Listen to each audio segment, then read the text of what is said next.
Lo dijo en la primera hora. Muy bien, 7:21. Mi doctor Daniel González, especialista en materia electoral, está conectado con nosotros. Entiendo que anda por Loja, ¿no, mi doctor? Bienvenido, buen día.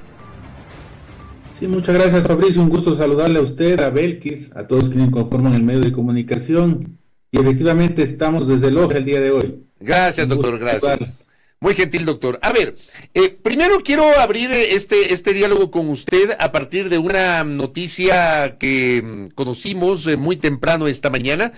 Finalmente, anoche se emitió una resolución, una sentencia de mayoría del Pleno del Tribunal Contencioso Electoral, en donde se dispone al Consejo Nacional Electoral la inclusión de Verónica Silva en el registro electoral para las elecciones del 2025. Usted sabe el caso de Verónica Silva, quien es precandidata a la vicepresidencia de la República en binomio con Pedro Granja por el Partido Socialista Ecuatoriano. Verónica Silva no aparecía en el registro electoral, resulta que aparecía como fallecida en el registro civil. Ella reveló que arregló el tema en el registro civil, pero en el padrón electoral no constaba, es decir, seguía constando como fallecida. ¿Cómo ve usted esta resolución, doctor? Sí, muchas gracias. Mire, me parece que es lo correcto, lo adecuado. Incluso esta es una situación que no debió llegar ni al Tribunal Contencioso Electoral, porque el Consejo Nacional Electoral, al tener todas las pruebas y las evidencias del caso, debió corregir el registro electoral, solicitar la actualización al registro civil y en ese sentido el registro civil notificar con esa actualización para que se garantice los derechos de participación, en este caso de la ciudadana. Por lo tanto, me parece que esa sentencia es correcta, garantiza pues un derecho fundamental, no solamente en el Ecuador, sino a nivel internacional, que es el poder ser candidato dentro de un proceso, el elegir y ser elegidos, un derecho como manifiesto constitucional fundamental, y por lo tanto ahora el Consejo Nacional Electoral pues tendrá que actualizar ese registro electoral y con eso pues la candidata quedará habilitada para poder ser inscrita y calificada como candidata y en su defecto también pues poder sufragar porque debe constar en ese registro electoral. Ahora, este tema, mire, el registro electoral lamentablemente sigue con los problemas, voy a decir, de siempre. Estas faltas de actualizaciones, coordinaciones que debe existir entre estas dos entidades, el registro civil y el Consejo Nacional Electoral, tiene este tipo de dificultades y por lo tanto incluso hay personas que, voy a decir, tienen una muerte presunta ya por muchos años y que en ese sentido siguen constando en el registro electoral. Por lo tanto, sí sería importante que pasada esta elección, pues puedan de manera técnica hacer un levantamiento final y tener un registro electoral lo más actualizado posible. Daniel, ¿qué tal? Muy buenos días. Les saluda Belkis Sánchez. ¿Cómo entender esto que usted menciona de que el Consejo Electoral tenía toda la evidencia cuando se ha informado que el mismo día en que se aprobó el registro electoral, Verónica Silva acudió precisamente al Consejo recién a solicitar que se le incluya, según han indicado los consejeros, sin ningún aval o sustento por parte del mismo registro civil? Apenas fue un pedido vía oficio, lo que la candidata o ahora precandidata presentó ante el Consejo Electoral. Entonces, ¿cómo solventarlo si fue un tema que pasó primeramente por el registro civil? Sí, mire, lamentablemente a veces al Consejo Electoral se le olvida que es una institución pública y que no solamente el ámbito electoral o no solamente debe aplicar el Código de la Democracia. Al ser una institución pública que es parte del sector público, pues se le habilita a aplicar todo lo que corresponde a los derechos de los ciudadanos que constan en la Constitución de la República y a muchas normas como Código Orgánico Administrativo y otras que tienen que ver con todas las instituciones del Estado. En este sentido, mire, un derecho de petición de una ciudadana, en este caso, del caso puntual que estamos hablando, el artículo 66.23 de la Constitución establece como un derecho constitucional el derecho de petición. Y si un ciudadano se entera de que está fuera del registro electoral, lógicamente tiene que acudir a la instancia, en este caso al Consejo Nacional Electoral. Y el artículo 87 del Código Orgánico Administrativo dice que si una institución no es competente, pues tendrá que trasladar a la instancia que corresponde para solucionar los problemas del ciudadano. Pues muchas veces aquí las instituciones compiten entre ellas para ver quién pone más trabas a los ciudadanos para ejercer los derechos, cuando eso no debe ser así. Como manifiesto, al ser ya un derecho de petición, al ser evidente el error que existe, pues hay un principio de coordinación entre instituciones públicas que no solamente lo establece la normativa administrativa, sino la propia Constitución de la República. Entonces, en ese sentido, hay que coordinar entre instituciones, pues no hay que esperar, ¿no es cierto?, a que tengan que ir a las instancias judiciales, a que un juez les tenga que decir, vea, esto es lo que corresponde que ustedes tengan que hacer porque esto dice la norma. Pero lamentablemente eso es lo que sucede en el Ecuador, y no solamente en el Consejo Electoral, en muchas instituciones. A veces hay que esperar juicios de muchos años para que las autoridades judiciales digan, sí, este era el derecho y de esta manera tenían que hacer y deberían realizarlo.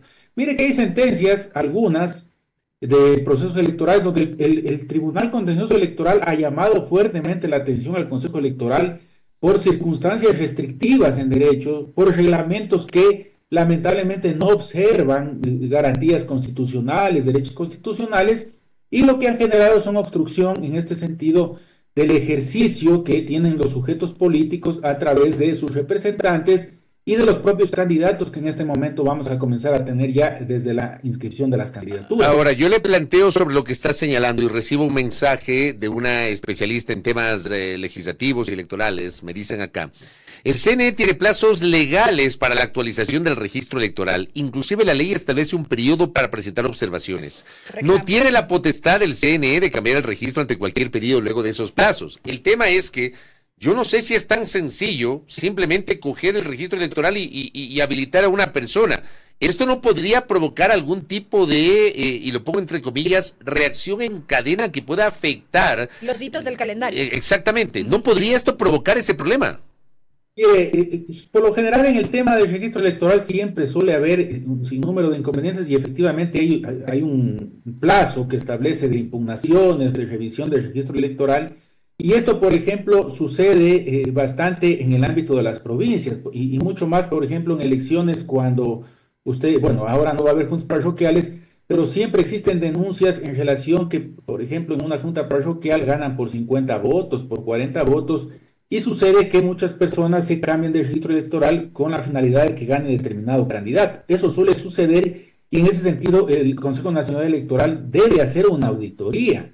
No obstante, en este sentido, en este caso, pues existía un error evidente, ¿no es cierto?, que se hizo incluso público de parte de esta candidata, y por eso entiendo, no he revisado aún la sentencia del Tribunal Contencioso Electoral, pero el Tribunal Contencioso Electoral, como juez electoral y garantista justamente de estos derechos, de lo que ha comentado usted, Fabricio, justamente está mandándose a rectificar el registro electoral. Entonces, vemos que no existe mayor inconveniente. Claro que a este momento, aun cuando estamos recién en un periodo de inscripción, pues se pueda solventar y garantizar el derecho.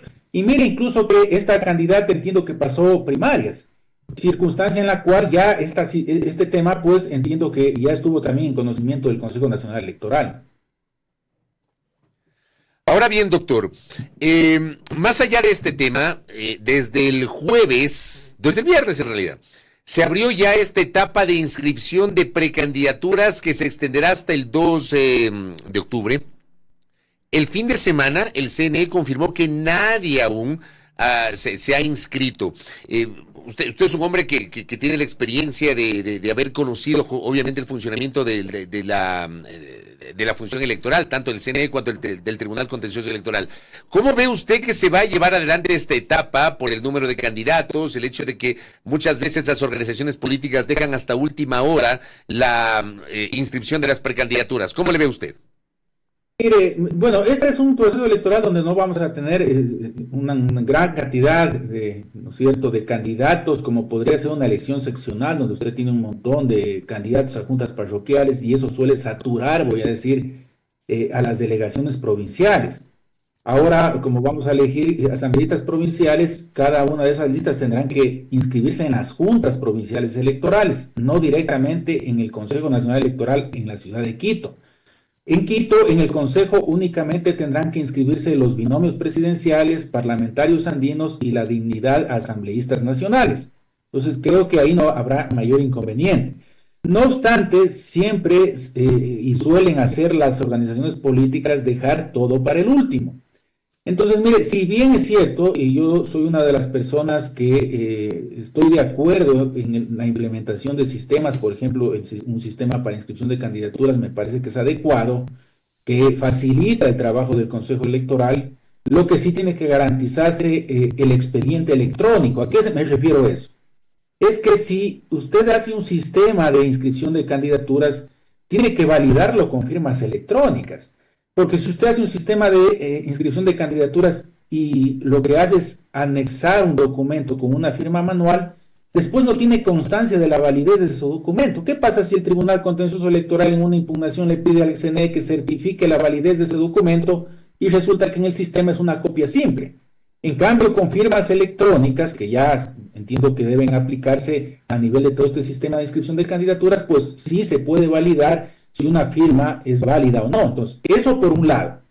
Y por el otro lado, mire que en procesos electorales anteriores, muchas candidaturas se han quedado fuera de la inscripción, aduciendo que el sistema se ha caído, que el sistema no ha funcionado, y el Consejo Electoral lo que ha hecho es descalificar, no inscribir esas candidaturas. Por lo tanto, sí me parece que aún, mire, en el Ecuador no todas las provincias tienen la conectividad, a lo mejor que tiene Quito, que tiene Guayaquil, que tiene Cuenca, ¿no es cierto? Entonces sí me parece que si bien por un lado está correcto la implementación de un sistema informático, se debería aún mantener el tema de la inscripción con estas facilidades que pueda ser manual por parte de las organizaciones políticas.